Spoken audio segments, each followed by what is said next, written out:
Okay, I believe we are live now, and we're right on time. Once again, Assalamu alaikum, good morning, good evening, everybody, wherever you are watching us and tuning in. My name is Amin Sinanovic, and I am the Executive Director of the Center for Islam in the Contemporary World. I'll just turn off this background repeater that in my browser. So I'm the executive director of the Center for Islam in the Contemporary World at Shenandoah University. Our center has been around for now almost 7 years. And during those 7 years, we've been lucky to have had an affiliation agreement with Shenandoah University that has resulted in many beautiful partnerships and many wonderful results, one of which is really this book that is in front of us today, started as a discussion, and we're going to hear more about this, a discussion about education and the role of faith in education and so on. So what I will do here now is I am going to introduce the book very briefly to you, and then I will call on to our speakers who are all authors in the book and who have contributed essays to this book to answer certain specific questions related to the book that I had that hopefully is going to give you, the viewers, um, the overview of the book and a better understanding, first, why this book was written, but also what the book is about and what are the contents of the book and what critical questions and issues it raises. And for our viewers on YouTube, you have the chat function on our YouTube channel on the live stream that you are watching right now. So feel free during our discussion to write your comments, observations, questions, and after our presenters are done answering the questions that we have for them, we're going to turn to your questions, to your views, to your comments, and we're going to engage and make this as interactive as possible on this media. So the book is called Faith Honoring. I don't know how well it shows on my blurred screen, but Faith Honoring, the subtitle is Making the Case for Faith Inclusive Pedagogy. And to me, as the reader of this book, the main issue that the book is trying to address is how to integrate faith honoring. And I will leave obviously, the authors to explain what that means, how to integrate it in the pedagogical approaches in teaching, how to make faith present in classroom without silencing it, how to make faith part of the conversation, um, something that is often ignored and that sometimes leaves many educators and students frustrated with the process of education because they feel that an important part of what makes who they are is not part of their educational process. So I think the authors and the discussants that we have in front of us have addressed these questions and are really the best people to be explaining this. So I have also included in the chat the link to our website, which basically gives you the biographies of all the presenters, as well as more information about the book. So I'm not going to read all of their bios and give lengthy introductions because that would take half of the presentations with all the great achievements that they have made. But I will start with a question that I always start with in all the book talks that I have ever hosted, and that is, why did you write this book? And what is its main argument or theme? And my understanding is that Professor Jill Lindsey is going to start with this.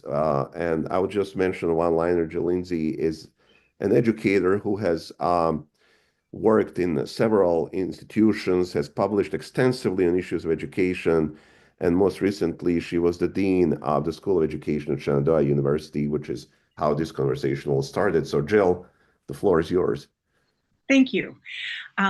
The conversation that resulted in this book began about 8 years ago when Dr. Yakub Mirza, who was and is a board member at Shenandoah University, and I were engaged in a conversation about my interest in the role of faith and spirituality in our lives, and that it was such an integral part of who we are as individuals, and that I felt that it was important that it be included in the educational experience. And so he suggested and supported financially the effort to bring together educators from and thinkers from different Abrahamic religions to have conversations about this idea of faith and pedagogy and the role that faith might play in schooling. And that is how the group came together, recruiting Rehenuma and Amara and Erica and Doug to come and have a conversation with me about these ideas and to hear their ideas.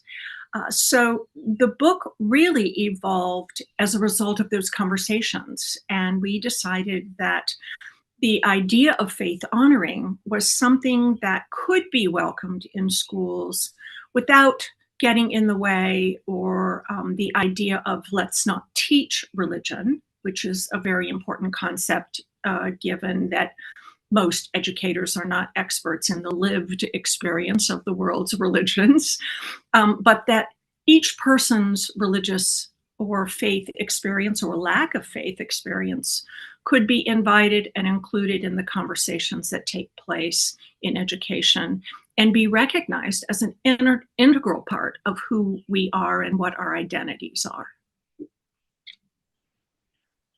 Thank you very much for this answer. So I believe that Dr. Amara DeCure would like to maybe add a few things to this because she was part of this process as well. Yeah, I think my colleague Jill gave a great introduction to the motivation of the project. I remember years ago before COVID, because I remember taking the drive out to Winchester and being in a conference room next to Jill's office and having these early conversations about the importance of bringing our group specifically together as a multi-faith collaborative. We knew from the very beginning that we wanted multiple spiritual, faith-informed voices to imagine what classrooms could be if students of faith felt seen and belonged and felt recognized by their classroom teachers. And I think that began what ended up being a years-long project to imagine. And then after articles and chapters being thought about and worked on, that's when we landed on the project of the book as you see it now. Thank you so much. I think I'm going to pivot to our second question, and that is, the book is titled Faith Honoring. So I think it's logical that we should introduce to our audience this concept. So what do you mean by the concept of faith honoring? And feel free to answer this question, any of the participants who can explain this to us.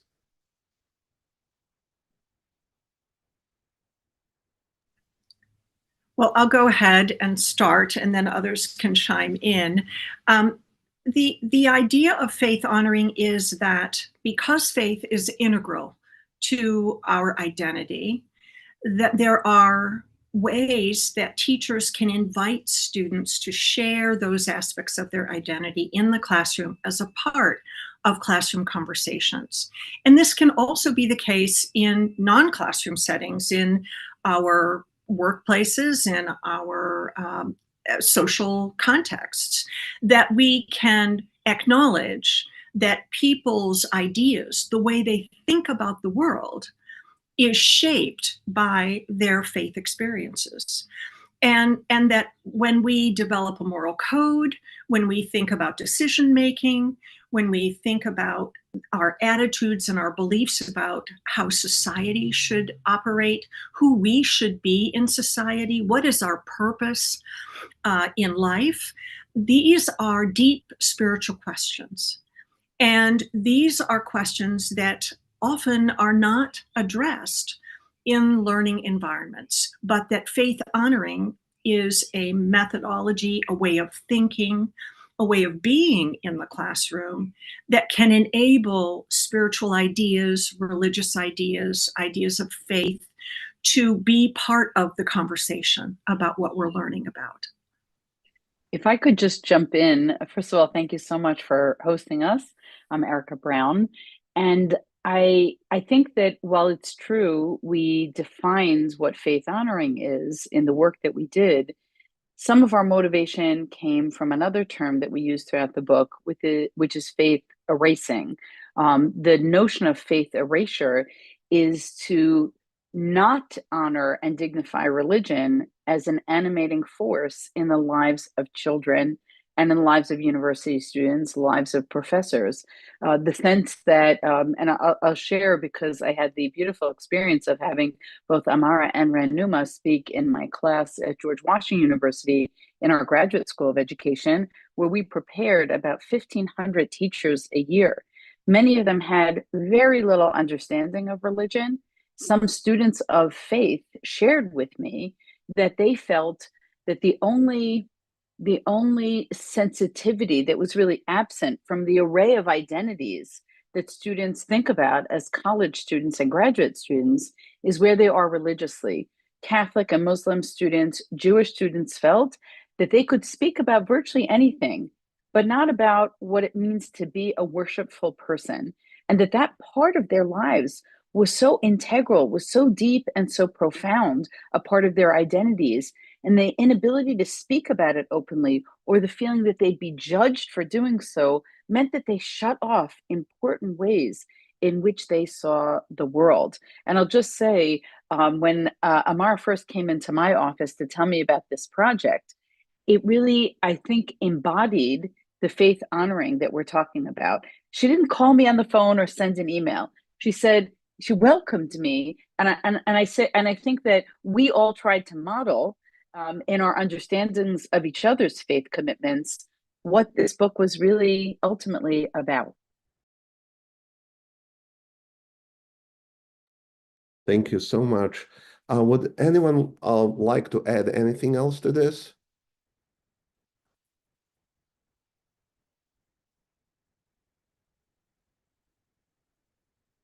It seems as if we have probably answered it in a way that everyone is happy with, right?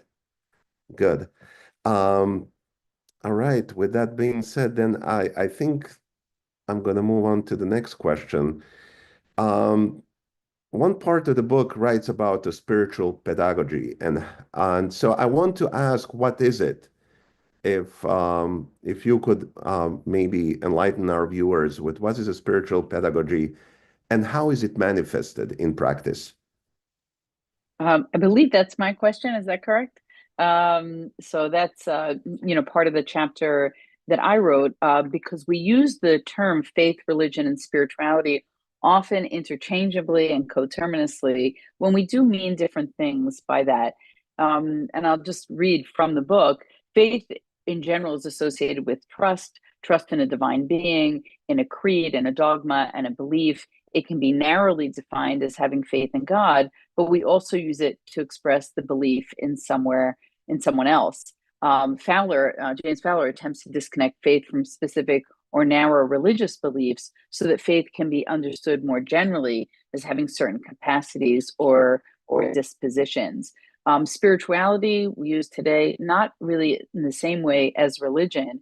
In fact, Dr. Maya Spencer is a psychiatrist and has written extensively on spirituality, is an atheist. And she said letting go of God actually helped her become a more spiritual person. She talks about spirituality involving the recognition of a feeling or sense or belief that there's something greater than myself, something more to being human than sensory experiences, and that the greater whole of which we are part is cosmic or divine in nature. spirituality means knowing that our lives have significance in a context beyond a mundane everyday existence at the level of biological needs that drive selfishness and aggression. So the sense of transcendence, of being part of something that's larger than the self, those are things that perhaps we don't do enough to cultivate in classroom settings or in the communities that we build, and acknowledging that people have a deep hunger for wonder and for meaning in their lives that does not get addressed, and sometimes makes our educational processes feel arid, dry, and lifeless. And I'm happy if anyone else wants to jump in and add to that. Yeah, I wanted to follow up on that. We do have at CSCW something that we call a prophetic pedagogy. And I would like to ask either Dr. Rehenuma or Dr. Amara to maybe connect that with this concept that Dr. Erica has talked about, because I think there is a connection there and there is an overlap, but it struck me that there is also some similarity and maybe some difference. So maybe if any of you or both of you would like to comment on this. Yeah, I can take that initially, and then maybe Amara can chime in. And I think the beauty of this project has been a sort of unfolding of different layers of how we express, what we are calling both faith, not both, but faith and spirituality. And so I think initially when we started this project, it was under this umbrella of the Abrahamic faiths. And then our prophetic pedagogy program at the center also kind of evolved actually out of a similar kind of grant given by Dr. Yakub to explore Abrahamic faith traditions and the prophets and how they taught. And so I think the distinguishing factor between the two is really that when we came together as an interfaith group, we realized that there was a lot of tensions in conceptualizing the role of faith in modern educational systems or societies that was distinctive from within traditions trying to, access a prophetic sensibility within, Islam or Christianity or Judaism, as distinctive traditions.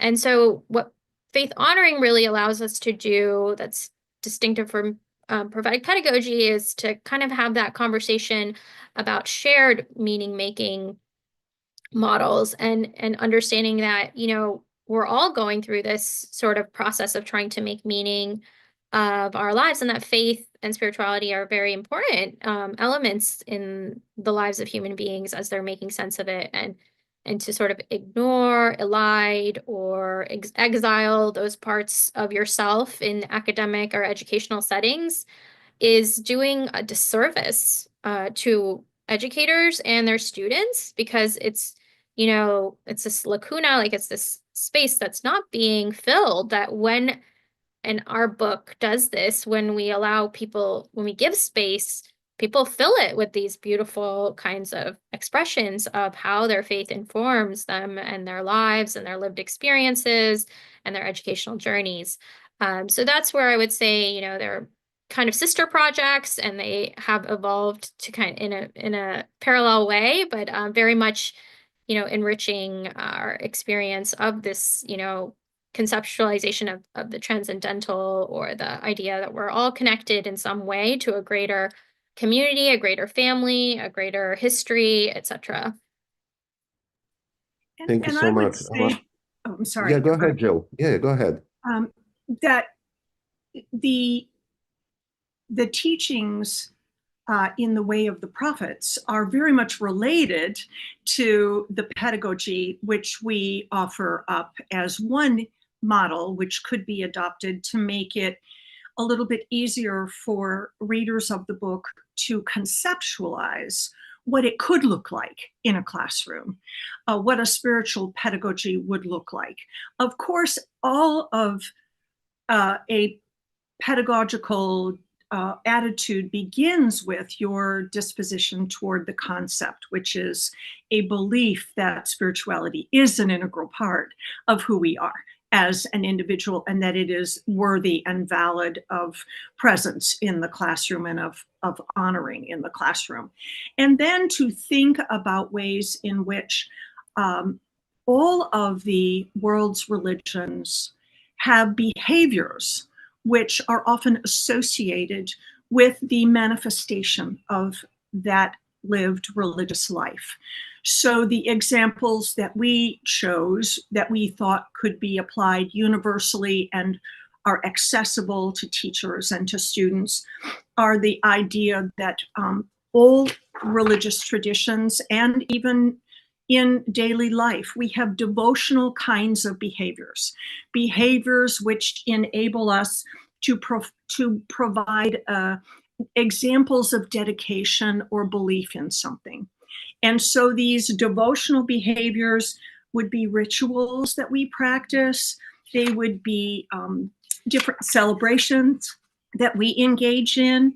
And so these would be things that could be utilized in a classroom, accessed in a classroom, to enable individuals of different faith traditions to share the way in which they practice devotional behavior.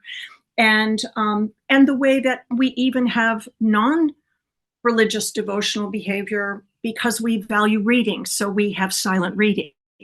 We value time to reflect, so we offer time to reflect. We value physical activity, so we offer recess in schools. And these become structures of our day that help us have a certain value placed on things. So that's an example of devotional behavior. And then we offer service to others. Most religious traditions value service to others and the many ways that we can provide service, and that a socially engaged society also provides services to people who have needs. And so we can relate to this concept both religiously and secularly. The act of justice. How do we enact justice? Why do we believe justice is important? What are the little ways that we can avoid or counter injustices that happen on the playground, in the park, whatever it might be? The idea that because we are people of faith, we believe justice is an important value to uphold, and that we have practices that enable us to live that out. Stewardship. What is it that we really think we should care for? What should we oversee and protect? And in religious traditions, that's also often associated with protecting the existence of a worship place and a community that is supported through our actions and our behaviors and our resources. The same is true in a classroom. We have things we care for in a classroom. Maybe we have pets, maybe we have plants. We have different things. What is it about stewardship that enriches our life when we imbue it with a faith purpose? And then good deeds, doing things without any notion of reward or recognition. And what does that do for us as an individual? How does that enrich our lives? And finally, promoting harmony, encouraging people to care for one another and be kind to one another, to create a harmonious learning environment. And what is our obligation to others to bring harmony to interactions and to social situations? So these are just a handful of ideas that could develop into a spiritual pedagogy in a classroom that could be readily practiced and invite conversations around why we believe in these things and the role that faith has in the lives of individuals who are adherents of a faith. How is that inform their understanding of these ideas and these practices? So the idea that our behaviors are a reflection of our beliefs, our behaviors are a reflection of our faith, is a way that faith honoring is brought to life in the classroom. Thank you so much, Jill, for this very exhaustive answer. I think it's going to really bring closer to the audience this idea and understanding of spiritual pedagogy. Amara, did you have anything to add to what Rehenuma said about prophetic pedagogy? No, I think that as we get into the next questions, we'll start to see the distinctions between the multiple forms of teaching and learning in the classroom space. Okay, very good. Then I'm going to ask this. I think both Jill and Rehenuma write two really interesting essays about educating the whole person in the spiritual dimension as well as character education. So how are these two concepts, the spiritual dimension and character education, integrated into faith honoring? And maybe, Jill, you can start with this about, I think, talk about educating the whole person, and that includes a spiritual dimension. Maybe Rehenuma can add Sure, about character education as sure. well. So the history of education, if we look back at the history of education, there has always been an implicit understanding that the whole person should be educated, and really for many generations, the whole person was considered to include the spiritual element. We move into the more contemporary world, and it becomes more splintered, and we divide it out. And particularly in the United States, where we have some fears or concerns around separation of church and state, and the idea that we don't want to teach any specific religions in schooling. And so people often say, oh, religion can't be a part of my teaching because we're prohibited from promoting religion. But the reality is that the separation of church and state clause has two parts. One is that you don't promote any specific religion, and the other is that you welcome all religions. And in fact, the Supreme Court actually found that it was within the legal parameters of that clause that students share religious experiences in their educational settings. So teachers should not be afraid that they are going to intrude upon legal barriers to adopting a faith honoring pedagogy in their classroom. And really, this is a part of holistic education all along. There have been traditions such as Rudolf Steiner's Waldorf schools, Maria Montessori. Many children are raised in Montessori preschools. They're very popular around the world. There are many Steiner Waldorf schools that are around the world.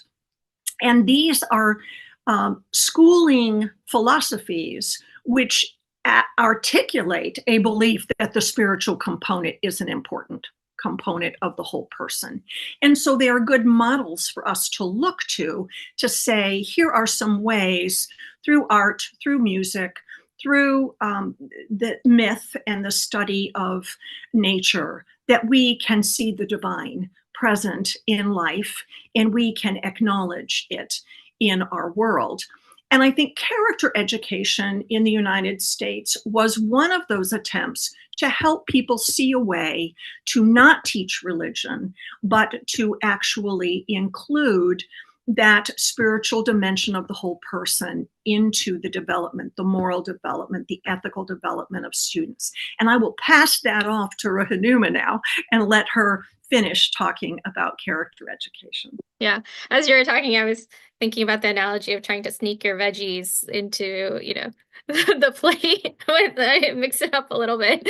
So character education programs kind of did evolve out of this sort of tension within American public schools to sort of say, religion and faith and spirituality and ethics and virtues are important. How do we continue to inculcate, certain values, certain concepts into our students, knowing that they're good for them, right? And so this does, as as Jill explained beautifully, come out of this fact that there is sort of in secular societies or secular nation states, this intentional separation of, or attempt to separate religion and keep it kind of in a place so that it's, kind of creates a more secular space. And there's an anthropologist that I really like. His name is Talal Asad, and he has some critiques of how secularism is, in and of itself, is sort of an ideology that has a particular approach to faith and religion that's that needs to be studied and needs to be understood to understand if it's really the best, way to kind of address the role of faith and religion in society. And so, character education programs like character counts or character of the day, or, there are all these different types of programs that emerged to sort of say, how do we have character education in our classrooms, in our schools, and ensure that these sort of ethical virtues and morals are being inculcated in children. And so this sort of really points to the role of schools and what schools do in terms of helping to raise children, and that is a more modern industry or institution, and whereas historically the family system or communities would gather together and sort of decide what kind of values do we want our children to learn, and then work together to share those values and to teach those values. So these kinds of programs under character education or moral education are trying to do that through the school system. And so what we are trying to suggest through faith honoring is that because of this history and this sometimes tension where it can kind of lead to people of faith feeling a little bit excluded from especially maybe public schools or schools that are more actively trying to say that, maybe, or hint that religion is really not welcome, that maybe it's gone a little too far. And we need to encourage people to recognize that faith is an important part of people's identities and people's lived experiences. And that's something they bring into the classroom with them every day. And to ask them to leave a part of themselves outside the door is, doing really a disservice to them and to the educational experience, because they're not really fully involved and integrated and whole, as Jill was talking about, in terms of holistic educational frameworks, which, recognize and accept that faith and spirituality are going to be a natural part or element of any human's experience, human experience as they're developing, evolving, growing, etc. So that's where I would say the connection is between the two. And, we also talk a little bit about how character education complements culturally responsive teaching as well, in terms of thinking about how faith is another part of a person's identity that we do want to celebrate and honor and have expression of within schools. If I could just, Yeah, Erica, go ahead. If I could just jump in to talk a little bit about, or to expand what Rehenuma is saying on the university level. We have so many students who come to university, and character building is not one of their goals. Martin Buber, the philosopher, believed that all character education really takes place in adulthood and not in childhood or adolescence, when certain decisions and personality traits are more settled in a human being, is a time when someone can really start thinking about character education. My experience in university, and I know that we've discussed this as a group, is that many students who hide their faith commitments because they're in an extremely secular environment aren't nourishing them at the same time, feel out of place. And there's another, I would say, more nefarious result or consequence of this, is that people don't understand anti-religious bigotry, and they don't realize when they're actually participating in it. I would say having taught diversity and development for 5 years at GW, I was very aware of how many students knew very little, if nothing, about Islam. They knew very little about Judaism. They also didn't understand anti-Islamic rhetoric, criticism, bigotry. I had students who said to me, I've never heard of anti-Semitism. You're 25, 27, 30 years old. You're going out to be a teacher in a public school or wherever life takes you, and you don't understand the hate that many of these faith groups are experiencing, particularly in a Christian hegemony. So I think that there's the positive side of what it means to educate people about faith. We're not talking about proselytizing, right, or comparative religions, but really helping students enter the worldview of a student of faith, and the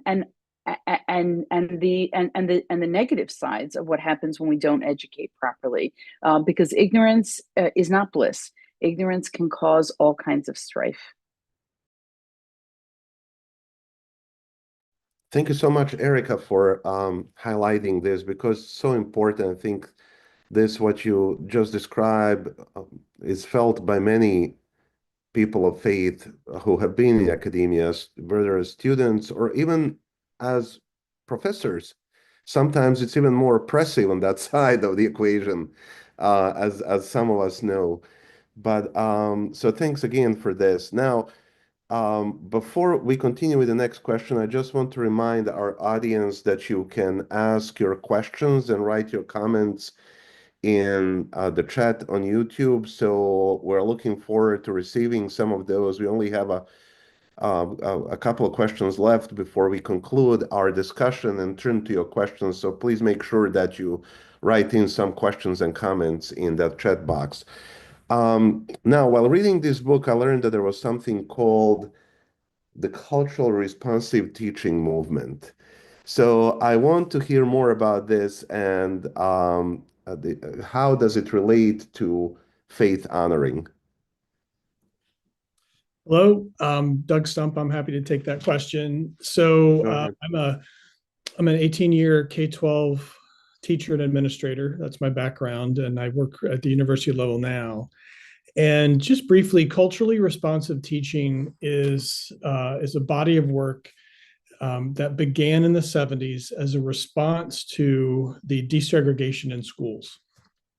And so as teachers who had, I think, previously been teaching a fairly culturally homogenous group of students began to experience some disequilibrium about what was happening in classrooms, and began to question why that was. And a pioneer theorist and writer in this area is Geneva Gay, and I think she first used that term culturally responsive teaching. Later on, culturally relevant pedagogy was added to this body of work. And what I would say is, as an educator and as a principal, one of my guiding philosophies, if you will, or it's not really a philosophy, more just a way of thinking or a way of approaching my work, is that every student that comes into my classroom, and then later as a principal, every student that came into my school should be known, cared for, and prepared. And I think that when we think about culturally responsive teaching, that really does get at how do we know every student that's in the building, and then how do we care for them? And different aspects of culture will help inform us more deeply about how to get to know each student. And what I would say is this movement of thinking and writing about culturally responsive teaching over the last 50 years, educators really have been asking the question, what aspects of culture may be relevant to each child? And that question has gotten answered in a variety of ways. Certainly faith is part of our culture. And we've already talked about this, but it's also been one of the aspects of culture that's most sanitized by the school experience. And so when we were looking at what are some of the foundational thinking in this space of pedagogy and faith honoring, the culturally relevant pedagogy really is closely aligned or sits well on top of the concept of whole child education, understanding who the child is and what the child's needs are as a part of responding to them within the space of schools. And so that's just a quick overview of where this thinking has come from, and I think how it relates to this concept of faith honoring. I think the other thing that both character education and culturally responsive teaching do is that they offered up pedagogical approaches to recognizing the whole child in the classroom. And it allowed us to look at those as models, which if you asked similar questions about the faith identity component of individuals, you would come up with similar pedagogical tools that you might use in the classroom. So it opened up the array of resources to teachers and said, here are some familiar things that you may already know about that you might be doing in your classroom to better recognize your students as individuals and to address their particular needs. And now we want you to add thinking about faith as a component of that cultural experience, as a component of that whole child. And here are some additional ways you can use those tools to address this idea or incorporate this idea of faith honoring into your practice. I think also part of this is the kind of questions that we ask about life to our students.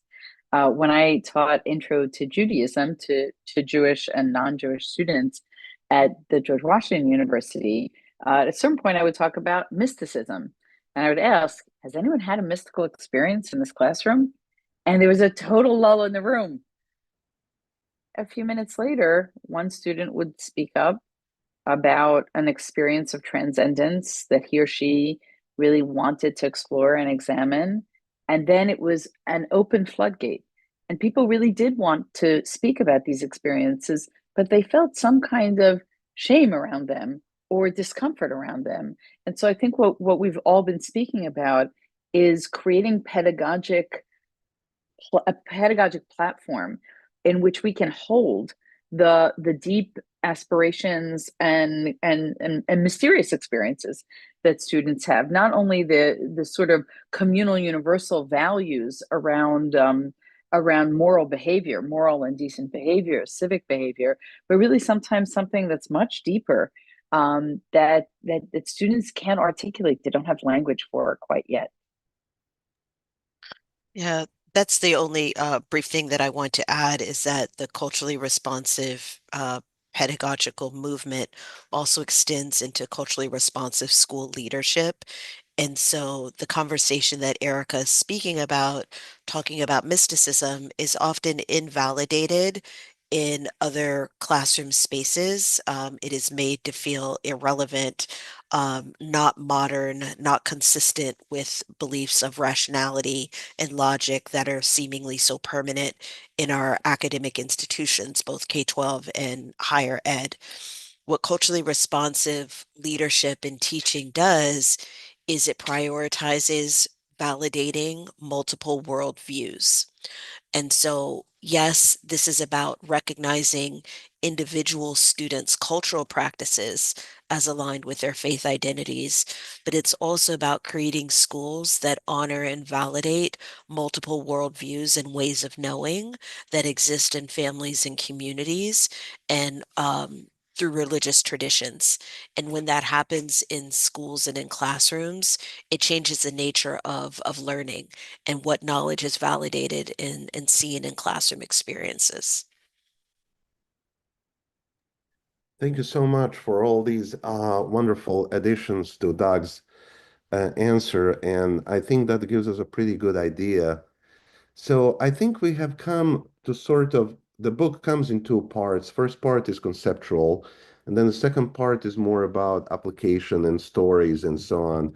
I'm also cognizant of the time that we have about maybe 15 to 20 minutes left. It's okay if we go a few minutes over time, but we're trying to keep it as agreed. So I want to shift to discussing the second part of the book, and many of you write quite powerfully about so many different issues. So you write about love. You write about the private Christian school experience. You also talk about the role of the faithful in academia. Can you elaborate on these points, sharing with us some of your stories and experiences? I'd love to start and name, Go I'm one ahead. of the authors that wrote about love. And radical love is a concept that is not romantic love, not intimate love, not love that exists in family and close relationships, but it's a love that exists in classroom spaces and can exist in classroom spaces where we want justice and equity for ourselves and our students in the school communities where we work. And it became a way for me to translate how my faith, identity, and commitments motivate my pedagogy and my leadership decisions when I'm in classroom spaces. And so it became a joyful way to write about motivation and legitimizing that faith has a motivation for me in my classroom commitments, and it shows up in ways that I hope would be received by my students as faith honoring practices. Um, and I know my colleagues here on this call, as well as some of our colleagues and friends across academia and private spaces, have also contributed to that second part. So, how about one of you share what did you put in that second half of the book that contributes to your embodiment of faith honoring? So I think one of the important parts about the second half of the book is that for readers, it enables them to step into lived experiences of individuals who tell the stories of, really a lot of stories of faith silencing, faith erasing, the pain and the discomfort and the challenge of trying to marry together two worlds, one in which they feel their faith and that part of themselves is not welcomed in the world, and one in which they're striving to be successful as a professional. And I think was very fortunate. My contribution is that I experienced a faith honoring culture in my doctoral program at the University of Dayton. And it is truly an institution committed to faith honoring. And I was reminded of this because the alumni annual magazine came out this spring with an article about 5 things that all UD students know. And one of the 5 things was that faith is an important part of who we are, and all faiths are welcomed at the institution and none at all as well. And that our faith journey is an integral part of the college and graduate and doctoral student experience, and that UD is an institution committed to providing a faith honoring experience to students.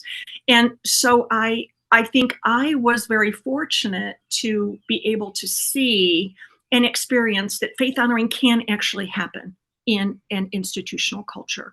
The majority of the experiences of my colleagues and of the stories in part 2 are about the struggle where it's not happening. And I think it's so important that we recognize the need through these stories. These stories help us see how important it is that we try to promote faith honoring cultures and practices. Thank you. Other thoughts on this? I think, Rehenuma, you write about refuge for the faithful in academia, and as all of us have been in academia for quite some time, would you like to maybe add something to our discussion about this topic?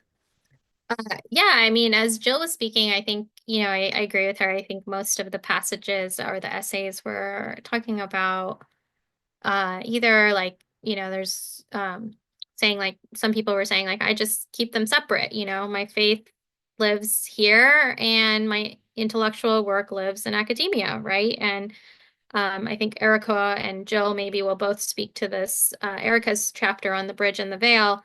But this, it's this feeling of not knowing where you belong in that space, because if the school like, I love that Jill shared a really positive experience of a university environment where she felt faith was honored. And it made me remember Georgetown, my undergraduate experience at Georgetown, which is a Catholic university. And I was like, oh yeah, I did have a really faith affirming experience there. Like that is a great example of an institution that honors faith. Like it's good to hold up the ones that are actually doing a good job, right? And at the same time, like I felt, the opposite where, it was probably a confluence of different things for me in terms of American political climate becoming very xenophobic, Islamophobic, anti-Semitic, like a lot of just things happening along with feeling like the campus environment wasn't really doing much to speak against the rise of these things because of where we were located. I think, the liberal campus felt a little bit at odds with our rural community that we were situated in. And so, that's just to say that I think academia is particularly hard because it's a place of the head and you're very like intellectual about stuff.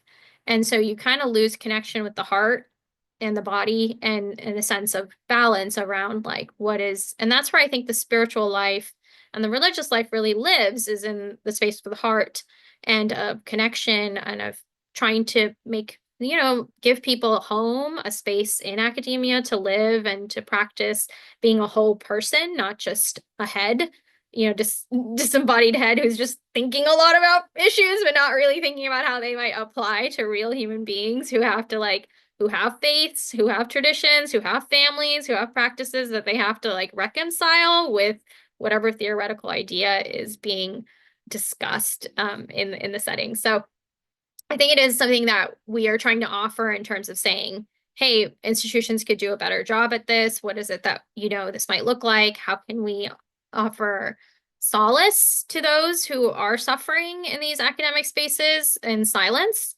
and give them space to talk and discuss as well as problem solve, maybe come up with ways to challenge this environment. Yeah, I'll just jump in. Is that Go okay? ahead. Yeah, of course. Go ahead. Yeah. It's interesting. We're in such a storytelling culture. In business, we're encouraged to tell stories, and medicine, and all the professions that we're, that we help our students discover. The idea of telling your story, and then there's this one detail that people self-censor in their story, which is, I spent my life going to church, or I spent my life in a mosque, or I went to a Jewish day school. And it was actually, I think it was wonderful to expand the conversation in these essays to invite other academics, faculty members really, to share their own, on the one hand, people of the mind who felt that when they entered the university gates, they I called it the bridge. My essay, The Bridge and the Veil, is these two metaphors where they veiled themselves. The veil having an important religious resonance with some of my colleagues, but this idea of sort of like you hide yourself, and then you may hide the most important parts of yourself, certainly in the way that you may guide your family or the practices that you have on the quote unquote weekend when you're not on campus. And I'm very interested, in the notion of what a bridge is, because religion means to connect or to bond. And yet I felt this disconnect. And I write about it, that a bridge connects two disparate geographic spaces while never belonging fully to either. And it can be terribly lonely, this non-belonging. I made my way to faith as an early adolescent. I grew up in a home where my mother was a child survivor of the Holocaust. My grandparents were Auschwitz survivors. And for them, they really left religion because they felt that religion came with the ultimate price, which is the loss of 38 members of their family. They were devastated. And so this, religion was sort of a dark cloud. And yet, of course, children want to explore these things. And as I made my way into religious practice, I started discovering how many biases there are against people of faith. And the fact is that now I teach at Yeshiva University, where I serve as a vice provost. So for me, I can lift a veil, right? I can be more authentic. But for me, the ultimate goal is not to have to be sequestered in an environment where we can all be authentic. The feeling is, can we create pedagogically inclusive spaces where everyone is truly welcomed and honored and not erased? And so I think in the ultimate goal of the work that we were doing, just try to create a platform really for storytelling. Is that fair to say, friends? Is that people could tell the full story of who they are without having that self-censoring veil. Well, thank you so much, Erica, for that, because that sort of segued into the next question I was going to ask about that beautiful essay that you wrote about the bridge and the veil, and I think you already introduced it to us. But if anybody else would like to offer reflections on what Erica wrote there, because I thought that it was such a powerful essay, and I also want to offer Erica opportunity if you want to expand or elaborate on it as well, on what you just talked about. I sort of want to hear from Doug, actually, because I really appreciated Doug's perspective, as an educator of younger students, and sort of the trajectory that he followed in his. Yeah, Doug, go ahead. Yeah, so I think one of the things I write about is what I call the paradox of Christian education, which is, the concept is that it's a place where folks of a Christian faith can fully express who they are. And what I experienced was that I think most people, not just the students, but faculty and staff, were silencing part of their faith or hiding part of their faith as a way to navigate the dominant faith culture within that space. And I give this, I tell a couple students stories in that piece, but they were just representative of many folks that I met who were actively working to not, to stay basically within the dominant faith lane. And what's interesting is there's so many aspects of Christianity, I'm sure this is true for other faiths as well, that there's multiple perspectives on how this gets lived out in a spiritual way, and there's not universal agreement on these things, right? And there really wasn't. Most of the schools I've been affiliated with or know of, there isn't the opportunity to have that freedom of thought and approach things from different perspectives and have that be okay. And I think there were some very, I guess, outward experiences. We had a family at this one school that they were Sikh, and they wanted their child to be in the school just because they recognized that some of the academic values that come from the Christian school were things that they wanted for their child.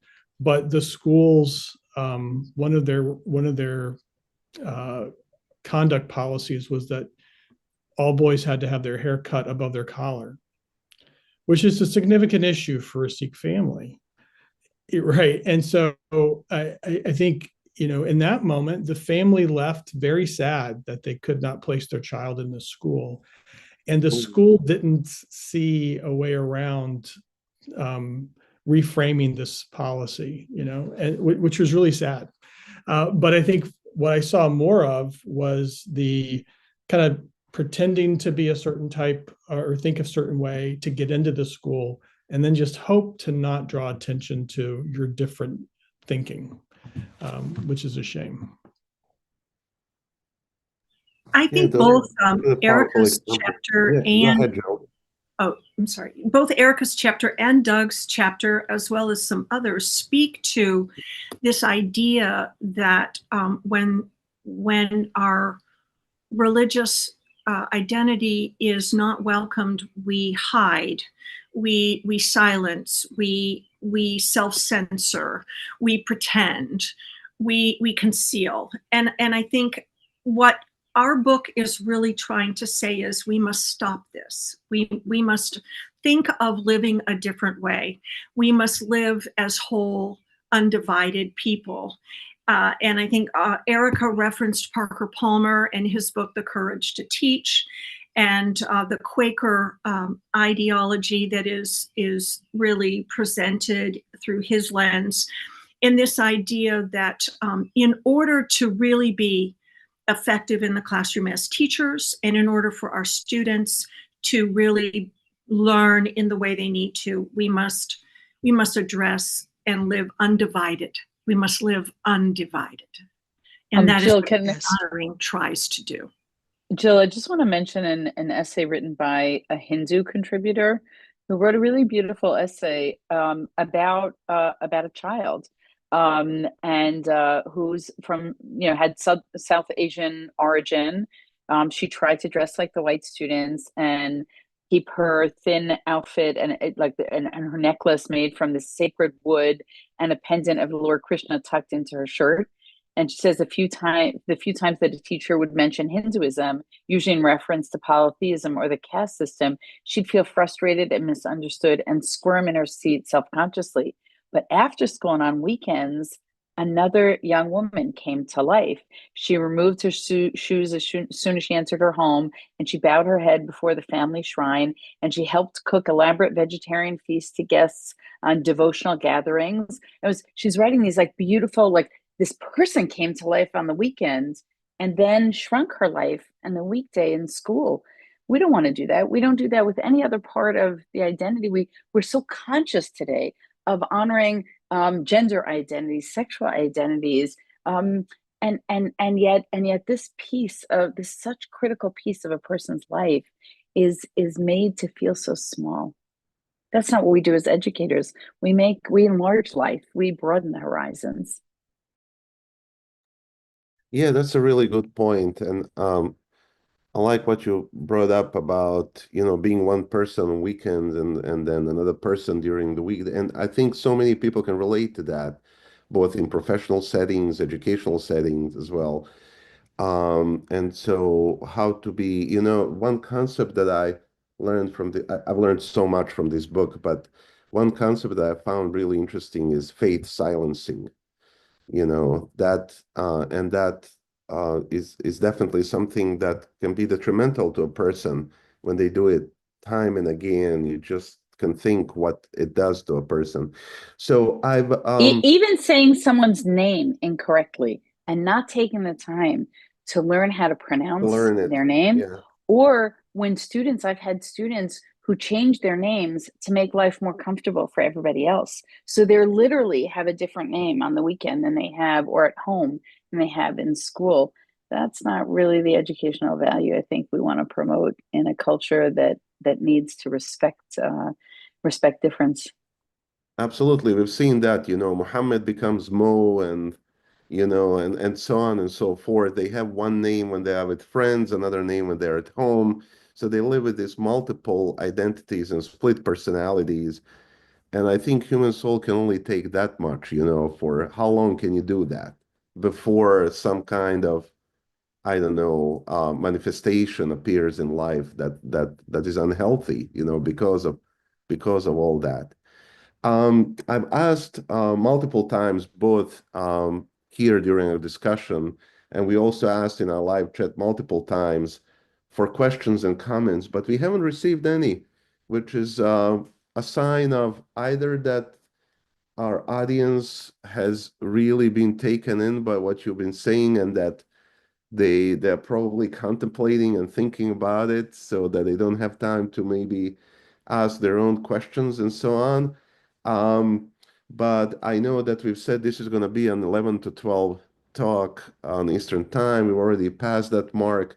So since we don't have any questions in our chat box, I want to ask maybe each of you to maybe offer just very brief kind of closing if you want to. And if you don't want to, that's fine too. But I want to call on each and every one of you to maybe say a few things at the end.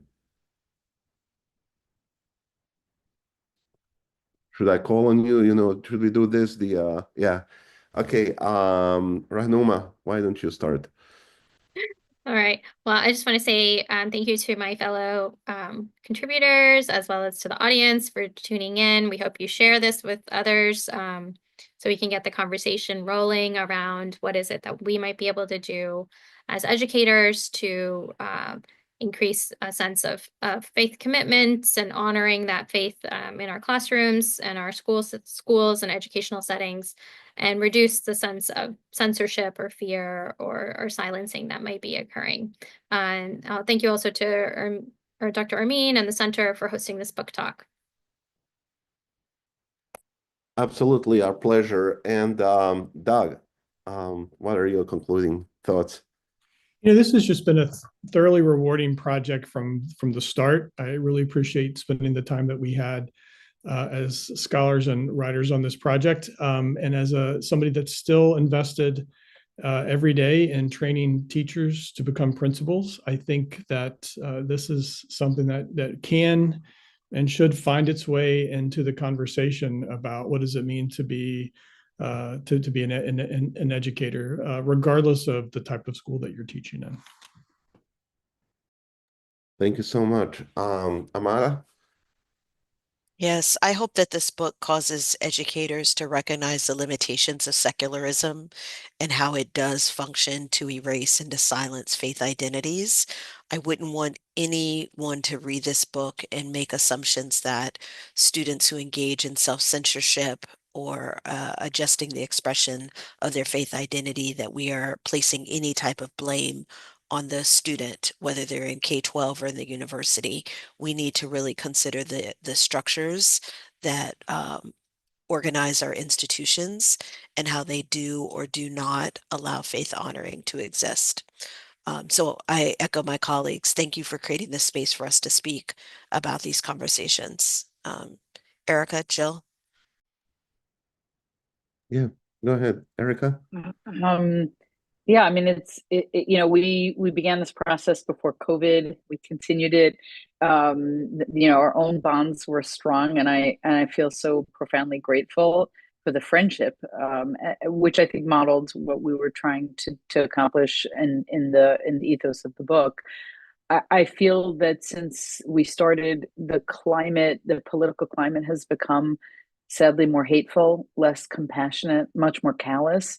And I would say to all educators, this is the time when we have to lean in and do our most hopeful work. Dig deep into the well springs of empathy and create space for difference. I think that's the charge, at least that I take upon myself, and that I know my colleagues here share. I also want to thank the Center for Islam in the Contemporary World for hosting us, and to Shenandoah University for their embracing of faith as an integral part of education, as another example of an institution that does that. And I want to invite our listeners to, if you are looking for the book, it is available on Amazon or through Academic Studies Press directly. It's Jill, please mention we did not set the price for this book. So we did please not. We did not, and I think we were trying to change that. But in terms of libraries, it's unfortunately it's an expensive book, but the concepts are inexpensive. And the open source is available. You all should know that. The open source link is available. There is an open source version of the book. Thank you, Amara. I was going to mention that as well. And hopefully a paperback version of the book at a lower price point will also become available later this summer or early fall. So I hope that our listeners have gotten a brief understanding, at least, of what faith honoring is, and feel free to reach out to any of us as authors. If you have questions, I'm sure you could reach out to the Center for Islam in the Contemporary World, and they would forward any inquiries to us as well. So you need not feel like you are without access or resources. Absolutely. Thank you so much. I want to thank our audience that has been faithfully with us since the beginning of this talk. And to all of you who have written such an important book, when you look at it, it's not a big book, but it's so rich, and it requires really, it is dense, it is rich, it requires the reader to take time to go through these concepts and to think and contemplate. And I think that's the best way to describe that. We live in a world that somehow feels at times that it's that it's getting apart, it seems, and that like Erica said, there is much less empathy in the world, or at least in public rhetoric. And so that's when we need to lean in. That's when we need to step in and do our job as educators who are inspired by their faiths to do our best to show the best of our faiths in times when those faiths can get corrupted, but also when people around us may be creating the world that we find at odds with our values that we share. And so this has been restorative in many ways, this conversation and this book, because it brought together people from different faith traditions with different pedagogical approaches, but also united them together in the same quest and united them around same concepts, which I think is really what this book does. So I hope that so many more will benefit from it. Once again, I thank you all. Thank you for writing the book. Thank you for being with us today. For our audience, please like this video, subscribe to our media, and obviously buy, and most importantly, read this book because it will enrich your life. So thank you again, all. Thank you so much. I'm sure we'll be Thank seeing you around. you. It was great Thank to see you. you guys. Thank All the you. best.